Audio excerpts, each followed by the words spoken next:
My name is Robert Schussel.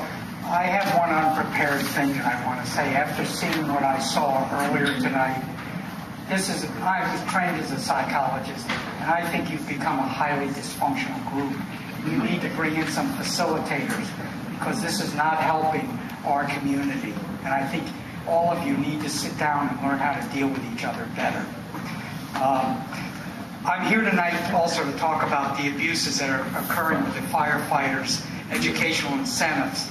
Last time I told you about them getting a 10% bonus as being a paramedic, but since 2000, the city won't hire anyone who isn't a paramedic. You're giving educational incentives for an AA degree, even though in the U.S. that's a standard for firefighters. You're giving people with non-improved majors educational incentives, and you have educational requirements for an assistant fire chief who runs a whole shift is the same as an entry-level person. And finally, in 20 years, there's been no performance reviews, even though people are getting bonuses and increases.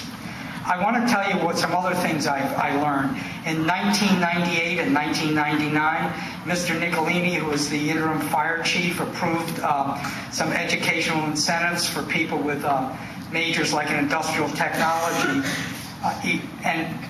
He stated in his memo that he didn't know what the criteria was, but he was going to do it anyway. And he never let the city manager know, and the city manager is part of the approval process. Since 2000, four firefighters received bachelor degrees incentives in non-approved degrees, and 7 with AAs got an educational incentive even though their major was not indicated. In all cases, no documentation exists that these educational incentives were approved by the Training and Evaluation Committee. The question is, how are these people getting these educational incentives without sign-offs and a performance review? Should the city retrieve their money for the procedures that were circumvented? And I keep seeing you, like at last time I was here, you spend long times, like 30 minutes, on how to choose people for committees, and yet the 5 of you won't publicly take 30 seconds to ask the city manager to investigate these abuses and come back with a report and recommendation.